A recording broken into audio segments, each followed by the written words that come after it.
Welcome to Indian heritage with RT. Good morning, সত শ্রী আকাল, সুপ্রভাত। সবাইকে আমার তরফ থেকে জানালাম। এবং আজ আমরা বড় চিন্তিত, আমাদের দেশের সঙ্গে যুদ্ধ হচ্ছে পাকিস্তানের। ঈশ্বরের প্রার্থনা করব আমাদের সোলজাররা যেন নিরাপদে থাকুক, প্রত্যেকটা নিরীহ মানুষ যেন নিরাপদ থাকুক, এই প্রার্থনা করছি। সবাই যেন ভালো থাকুক, সাবধানে থাকুক, এই ঈশ্বরের প্রার্থনা রেখেই চলুন আজকে আমার চ্যানেল। আজ আপনাদের দেখাবো পশ্চিমবাংলা অবস্থিত, উত্তর কলকাতা অবস্থিত, শোভাবাজার অঞ্চল অবস্থিত লাল মন্দির। এটা ব্রিটিশ সাম্রাজ্য থাকাকালীন এই মন্দির রাজা নবকৃষ্ণ আমলে এই মন্দির তৈরি হয়েছিল। তিনি তৈরি করে গেছেন। এর অনেক হিস্ট্রি আজ আপনাদের তুলে ধরবো, চলুন দেখানো যাক।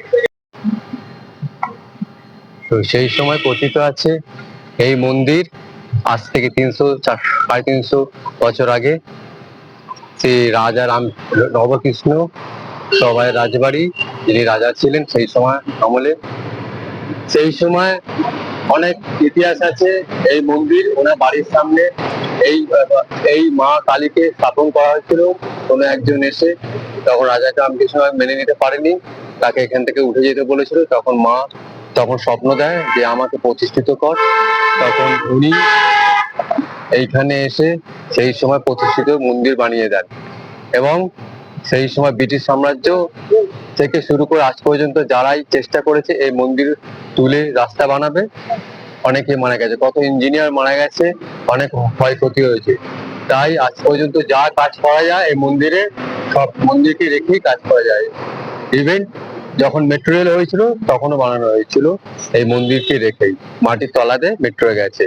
তো যাই হোক, চলুন আপনাদের দেখানো যাক। আর আগে বললাম আপনাকে আপনাদের এটা হচ্ছে সেন্ট্রাল এভিনিউ গেছে সোজা ধর্মতলা।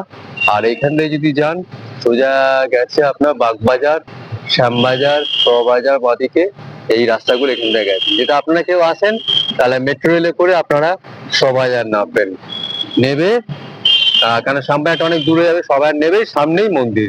চলুন দেখানো যাক। এই হচ্ছে সবাই রাজবাড়ি, শ্রী শ্রী রাজা নবকৃষ্ণ রায়ের সেই রাজবাড়ি।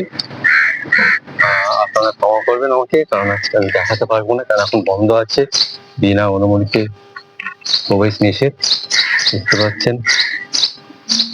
আগে আপনাদের বলেছি সব জায়গা প্রবেশ করা যায় না, দেখতে পাচ্ছেন বোর্ড আছে, তাই ক্ষমা করবেন। যেহেতু আপনাদের আমি লাল মন্দির দেখাতে এসেছি, কিন্তু যেহেতু এর সঙ্গে রিলেটেড ওই লাল মন্দিরের, তাই আপনাদের এই দেখিয়ে দিচ্ছি। চলুন দেখানো যাক।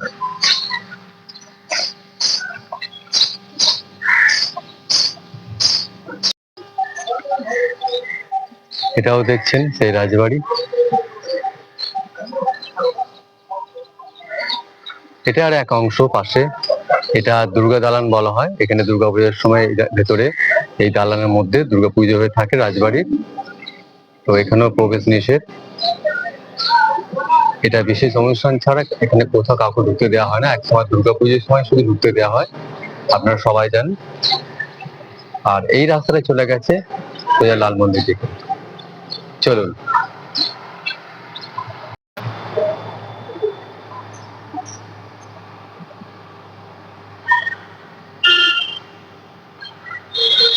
দেখতে পাচ্ছেন আপনারা রাস্তার মধ্যেখানে অবস্থিত এই মন্দির। আজ থেকে 250-300 বছর আগেকার, আরো হয়তো পুরনো হবে। এই দিকটা হচ্ছে সবার চলে যাচ্ছে, এই দিকটা এটা একটু বাগবাজার যাচ্ছে, এদিকে হচ্ছে সেন্ট্রাল এভিনিউ যাচ্ছে। চলুন আজ দেখানো যাক আপনাদের।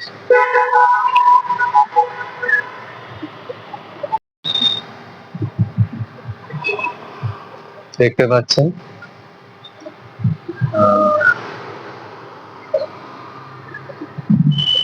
একদম আর্লি মর্নিং চলে এসেছি, ফাঁকাই আছে, নাহলে খুবই ভিড় হয়।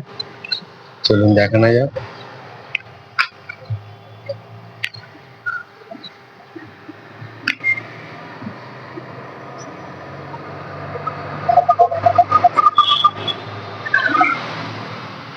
হে কৃষ্ণ, হে রাধে কৃষ্ণ, হে ঈশ্বর সবাইকে ভালো রেখো।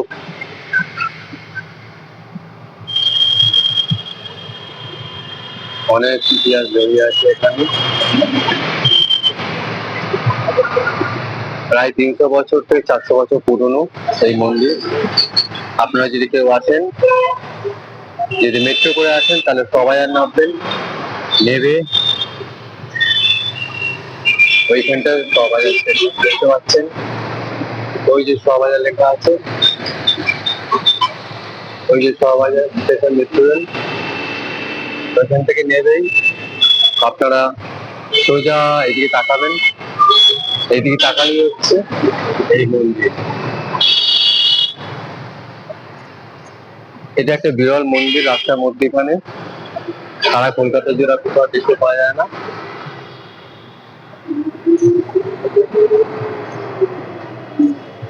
যাই হোক, প্রার্থনা করি সবাই ভালো থাকুক, ঈশ্বরের কাছে সবাইকে সুস্থ রাখুক, এই বলেই আমার এই এপিসোডটা এখানে শেষ করলাম। ধন্যবাদ।